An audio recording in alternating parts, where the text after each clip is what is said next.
Le jour de mon mariage, ma nièce est entrée pendant que je m'habillais. « Tante, ne l'épouse pas, dit-elle d'une voix tremblante. « Pourquoi? C'est le plus beau jour de ma vie. » Les mains tremblantes, elle tendit son téléphone. « Peux-tu encore dire cela après avoir vu ça? » Au moment où j'ai vu l'écran, je suis resté figé de terreur. Avant de commencer l'histoire, n'oubliez pas de laisser un like et de vous abonner à la chaîne pour voir plus d'histoires comme celle-ci. Tandis que le coucher de soleil automnal jetait sa lueur sur le feuillage de la Nouvelle-Angleterre, l'arôme d'un dîner chaud flottait dans la maison de Claire Winslow, située dans un quartier résidentiel tranquille de Hartford, dans le Connecticut. Dans le salon attenant à la cuisine, Claire était assise devant son cher MacBook Pro, apportant les dernières retouches au logo d'une petite chaîne de café locale. Claire travaillait comme graphiste indépendante depuis 5 ans. Depuis 3 ans, après avoir perdu son mari David, emporté par la maladie, elle s'était plongée dans le travail pour échapper à son profond chagrin. Les nuits solitaires dans cette maison remplie de souvenirs de David lui semblaient interminables, et il lui arrivait de contempler ses photographies en pleurant. Mais aujourd'hui, enfin, son cœur avait commencé à guérir, et elle avait retrouvé l'espoir d'une nouvelle vie. Le catalyseur de ce changement fut Michael Harrison, qu'elle avait rencontré 1 an plus tôt, un médecin travaillant à l'hôpital pour enfants de la ville. Elle l'avait croisé par hasard dans une clinique où elle s'était rendue pour un rhume. Claire ressentit une paix qu'elle n'avait pas éprouvée depuis longtemps en voyant le sourire doux de Michael et en entendant ses paroles compatissantes. Ce qui avait commencé par de légères conversations autour d'un café s'était progressivement transformé en quelque chose de plus profond. Michael était un médecin bienveillant, adoré des enfants, écoutant toujours attentivement ses patients jusqu'au bout et offrant un soutien sincère aux familles angoissées. Claire ouvrit peu à peu son cœur à sa passion pour son travail et à sa bonté. Lorsqu'elle lui parla de David, Michael ne rejeta pas ses sentiments, mais lui dit avec douceur, « Il devait être un homme merveilleux, mais maintenant, il voudrait que vous soyez heureuse. » 2 mois plus tôt, Michael avait demandé Claire en mariage. Lorsqu'il s'était agenouillé dans le parc où elle avait rencontré David pour la première fois, lui offrant une bague sur fond de coucher de soleil, les larmes avaient rempli les yeux de Claire. Ce n'étaient pas des larmes de tristesse, mais des larmes de nouvel amour et d'espoir. « Je veux avoir des enfants avec toi. Je ne connais personne d'autre qui deviendrait une mère aussi douce et belle que toi. » Les mots de Michael avaient réchauffé le cœur de Claire. Bien qu'elle et David n'aient jamais pu avoir d'enfants, l'espoir de construire une nouvelle famille avec Michael commençait à fleurir. Le week-end, le frère de Claire, Tom, venait lui rendre visite avec sa fille de 10 ans, Emily. Tom était un homme honnête qui travaillait pour une entreprise de construction locale et élevait seule Emily depuis la perte de sa femme dans un accident de voiture. Emily était une petite fille pleine de vie, avec des cheveux bruns comme son père et de grands yeux, qui appelait Claire « Tati » avec une profonde affection. « Tati, est-ce que je pourrais revenir le week-end prochain » demandait toujours Emily, assise sur les genoux de Claire. Pour Claire, Emily était une présence spéciale qui l'aidait à apaiser le manque des enfants qu'elle n'avait jamais eus. Le temps qu'elle passait à cuisiner ensemble, à dessiner et parfois à l'aider pour ses devoirs était d'une valeur inestimable pour Claire. Michael chérissait également le temps passé avec Emily. Le premier jour qu'ils passèrent tous les 3 ensemble, il dit « Emily fait partie de notre famille » et lui offrit une petite peluche. Emily sourit timidement, à partir de ce jour, appela Michael « Tonton Mike ». Plus que 3 mois avant le mariage. Claire se sentait si heureuse qu'elle avait l'impression de vivre un rêve éveillé. Son cœur, qui avait été gelé si longtemps, recommençait à battre, et elle savourait la sensation de chaleur qui emplissait sa poitrine d'espoir pour l'avenir. Tout en chérissant ses souvenirs de David, elle se réjouissait sincèrement de sa nouvelle vie avec Michael. Par-dessus tout, avoir Emily comme adorable nièce lui donnait déjà le sentiment des liens familiaux. Tard dans la nuit, lorsque Claire terminait son travail, elle souriait en lisant le message de Michael « Bonne nuit. Je t'aime ». Le bonheur qu'elle n'aurait pu imaginer 3 ans plus tôt était désormais solidement entre ses mains. Par un dimanche après-midi frais d'octobre, balayé par une brise d'automne vivifiante, Claire s'affairait dans sa salle à manger pour préparer la rencontre des 2 familles. Elle avait étendu une nappe en dentelle blanche sur la table et disposait avec soin la porcelaine fine héritée de sa mère. Les parents de Michael, Robert et Caroline Harrison, faisaient la route depuis le Massachusetts pour se joindre à eux. « Tati, je mets les fleurs ici », demanda Emily, tenant un bouquet de gerbera dans ses petites mains. Claire sourit et hocha la tête, l'aidant à les arranger dans le vase central.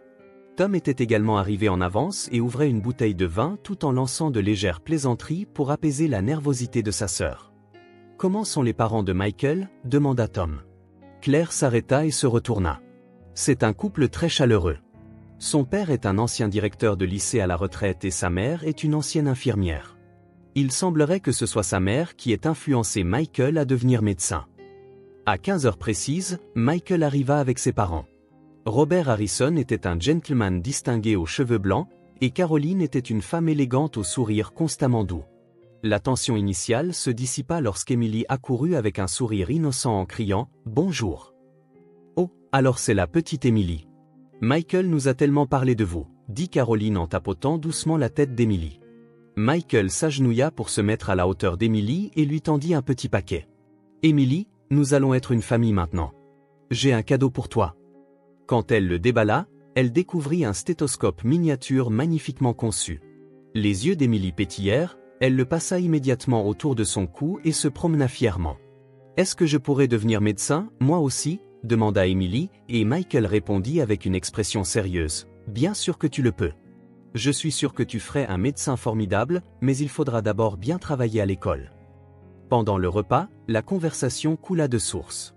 Robert et Tom sympathisèrent en parlant du secteur de la construction.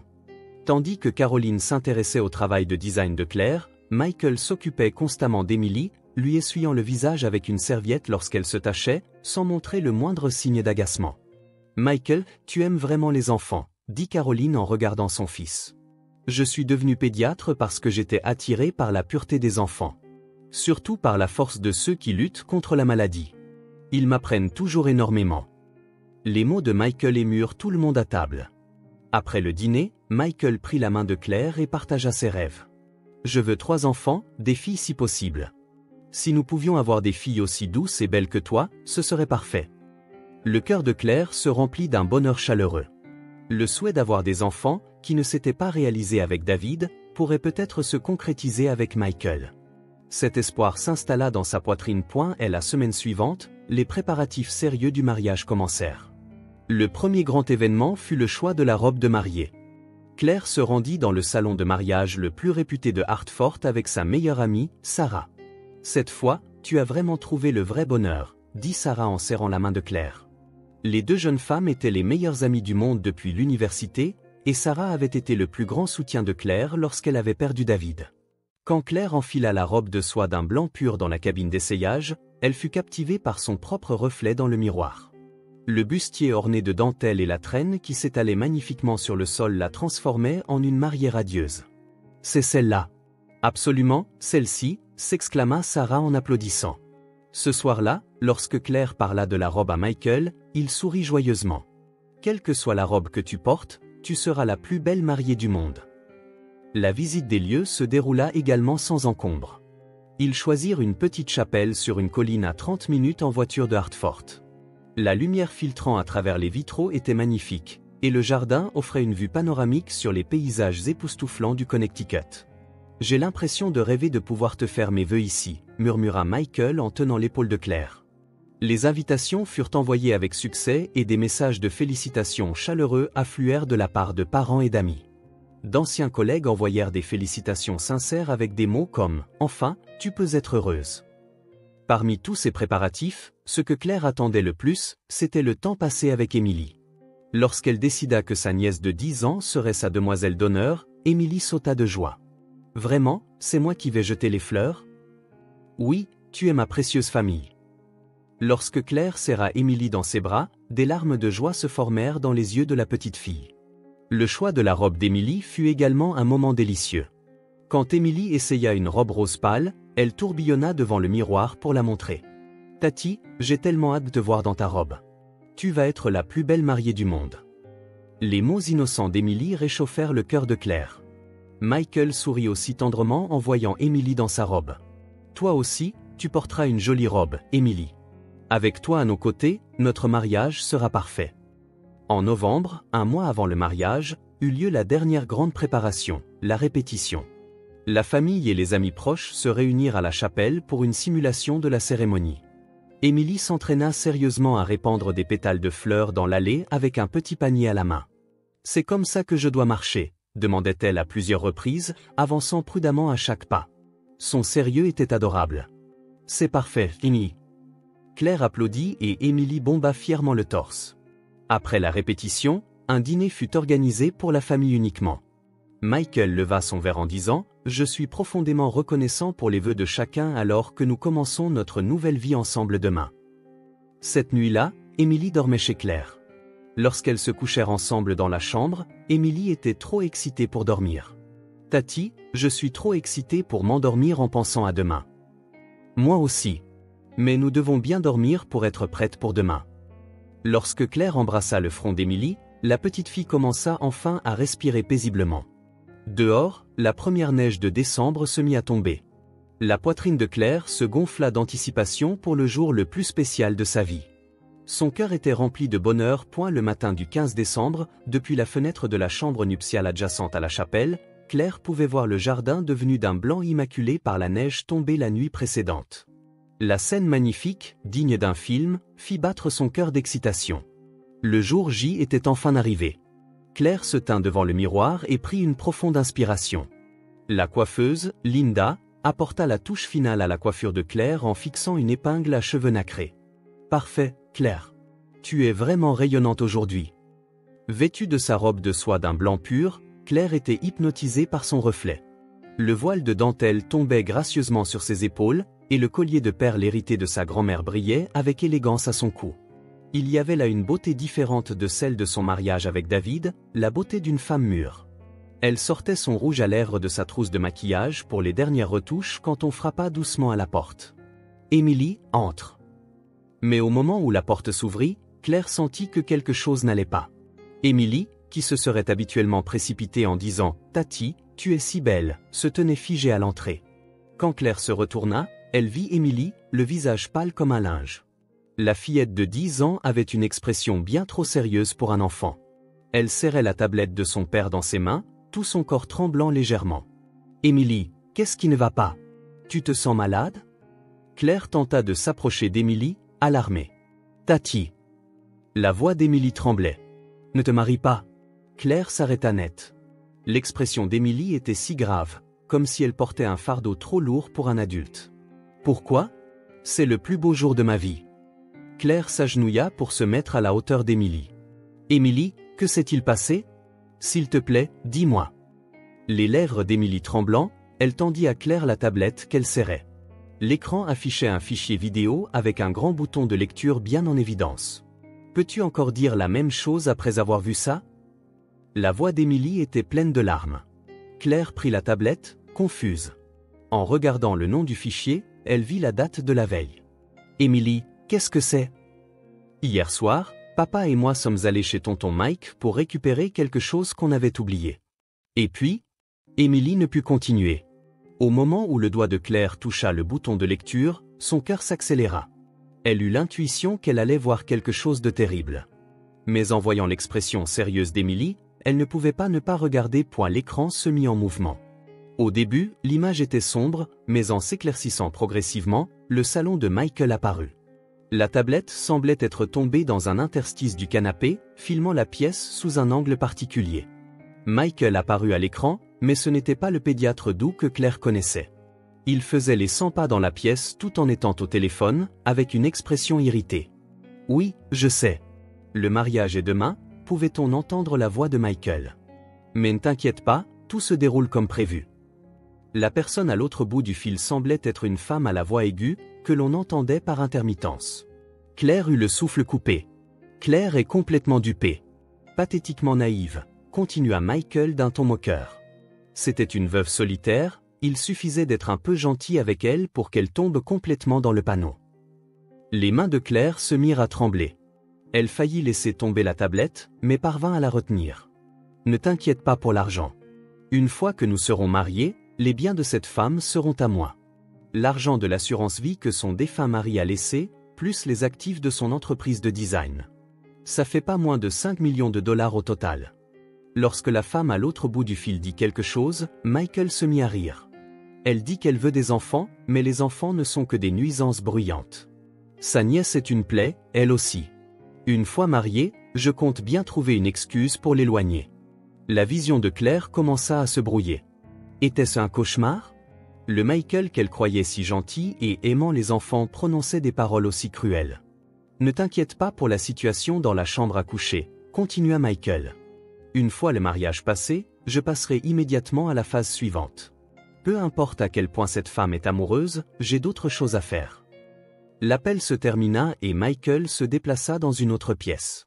L'enregistrement s'arrêta là. Claire fixait la tablette, hébétée. La force quitta ses mains et son bouquet tomba sur le sol. Des pétales de rose blanche s'éparpillèrent par terre comme des larmes point. Tati. Émilie posa sa petite main sur la joue de Claire. Papa a entendu aussi. Tonton Mike est une mauvaise personne. Il te trompe. Des larmes se formèrent dans les yeux de Claire. Mais ce n'étaient pas des larmes de tristesse. C'étaient des larmes de colère. Le fait que son cœur blessé après la perte de David ait été exploité et qu'Émilie, sa famille bien-aimée, ait été traitée comme une nuisance, la remplit d'une rage féroce. Claire serra doucement Émilie dans ses bras, réconfortant le petit corps tremblant. « Émilie, tu as été si courageuse de me dire ça. Tu es une fille très courageuse. »« Tati, j'ai peur, » murmura doucement Émilie. « C'est bon. Il n'y a plus rien à craindre. Nous avons la vérité de notre côté. » Claire essuya les larmes d'Émilie et réfléchit calmement à la suite. D'abord, elle devait expliquer la situation à Tom. Claire sortit son téléphone portable et envoya un message urgent à son frère. « Viens dans la chambre de la mariée tout de suite. Nous devons parler de quelque chose d'important. » En moins de 5 minutes, Tom frappa à la porte, vêtu de son smoking. « Claire, qu'est-ce qui ne va pas ?» Les invités commencent à s'inquiéter. « Papa !» Émilie courut vers Tom. « J'ai montré à Tati la vidéo de la tablette. » L'expression de Tom changea instantanément, se souvenant de ce que lui et Émilie avaient entendu la veille. Il regarda le visage de sa sœur. « Claire, tu l'as vu ?»« Oui, j'ai tout vu. » La voix de Claire était calme, mais sous cette tranquillité brûlait une flamme de colère. « Michael m'a approché pour mon argent et il considérait Émilie comme un obstacle. » Tom serra les poings. « Ce salaud. Je vais lui régler son compte immédiatement. »« Attends, Tom. » Claire arrêta son frère. Ne nous laissons pas emporter par l'émotion. Nous avons une preuve. Utilisons-la pour gérer cela correctement. Claire sortit un petit enregistreur du tiroir de la commode, celui qu'elle utilisait pour enregistrer les réunions avec ses clients. Enregistrons l'audio de la tablette. Et j'ai une idée. 30 minutes plus tard, les portes de la chapelle s'ouvrirent. Claire, vêtue de sa robe d'un blanc pur et au bras de Tom, commença à remonter l'allée.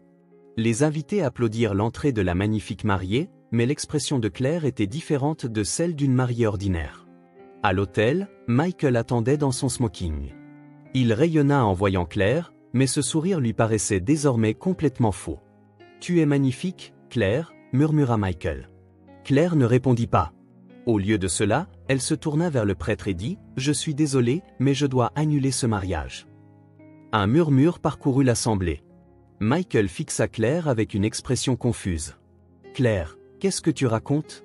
Tu es nerveuse? » « Non, je suis calme. » « Plus calme que je ne l'ai jamais été, » continua Claire d'une voix audible pour tous. « Tout le monde, je suis désolé que vous soyez venus malgré vos emplois du temps chargés. Cependant, je ne peux pas épouser cet homme. » « Claire, que s'est-il passé? S'il te plaît, explique-toi. » La panique commençait à poindre dans la voix de Michael.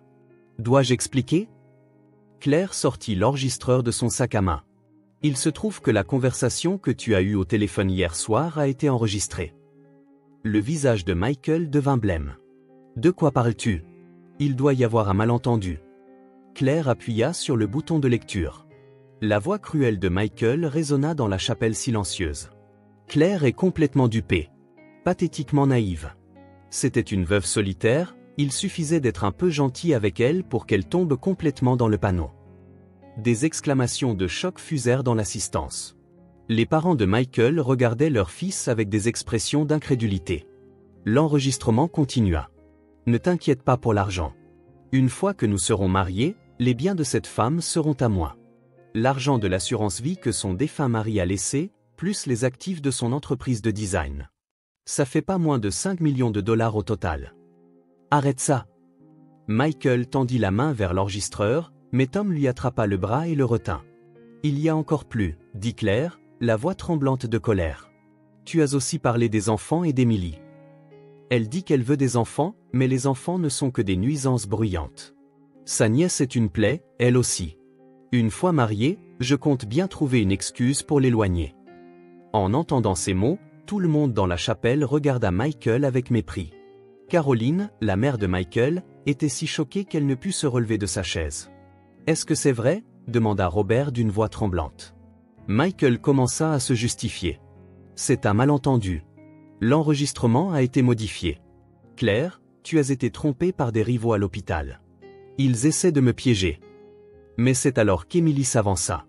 La fillette de 10 ans, dans sa petite robe de demoiselle d'honneur, témoigna courageusement devant tous les adultes. « Menteur.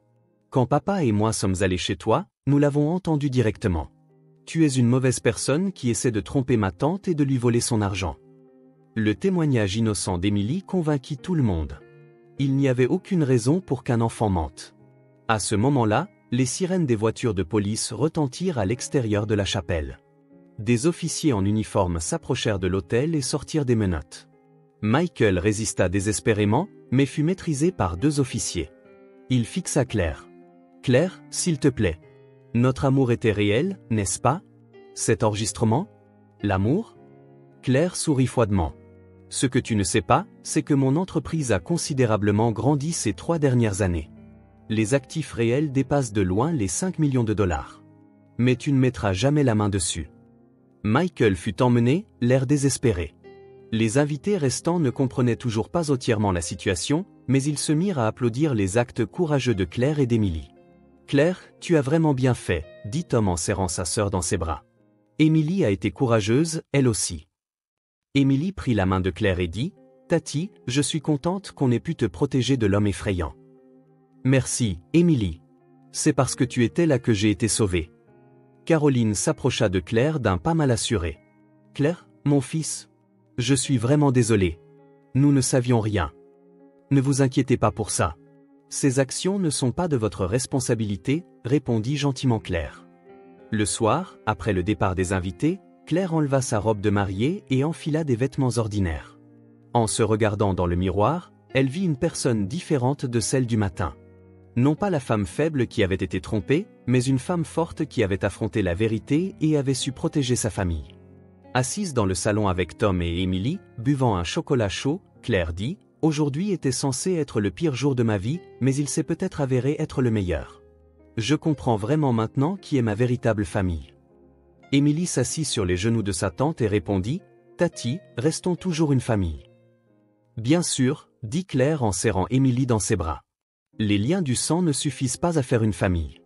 Se protéger et s'aimer les uns les autres, voilà ce qu'est une vraie famille. 3 mois plus tard, la salle d'audience du tribunal de district de Hartford était plongée dans le silence. Alors que le juge lisait le verdict final, Claire était assise dans la galerie avec Tom et Émilie. L'accusé, Michael Harrison, est par la présente condamné à 8 ans de prison pour tentative de fraude et violence psychologique sur mineurs. Un frémissement parcourut la salle.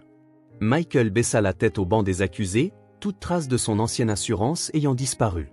L'enquête policière avait révélé qu'il avait déjà trompé 3 autres femmes en utilisant des méthodes similaires.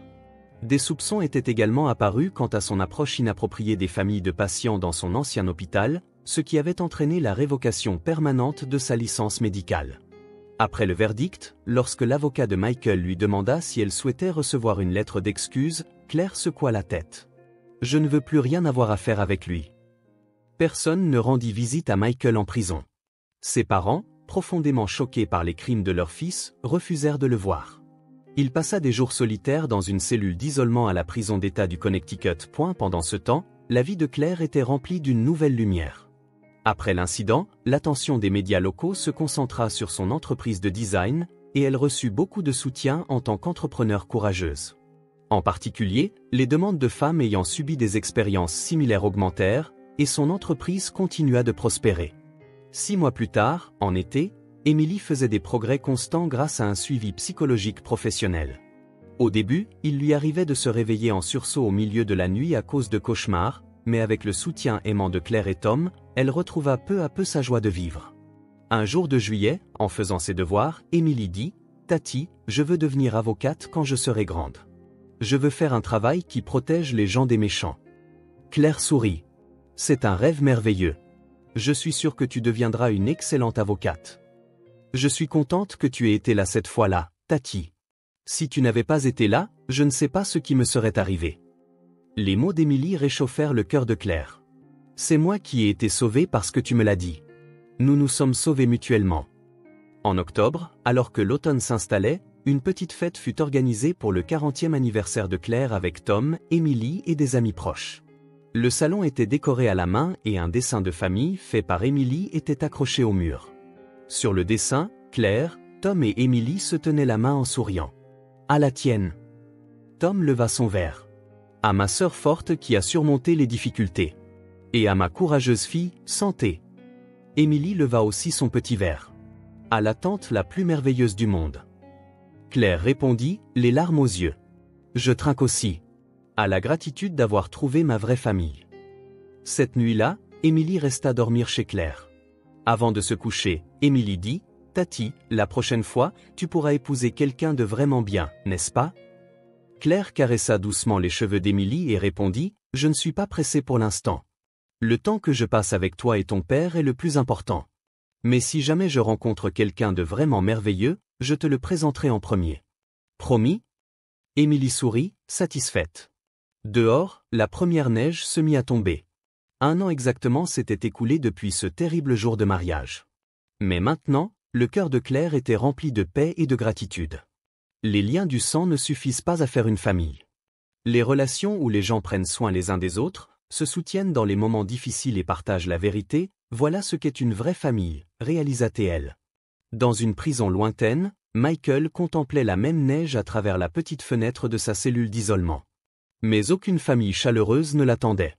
Le prix à payer pour avoir blessé les autres pour ses propres désirs était plus grand qu'il ne l'avait imaginé.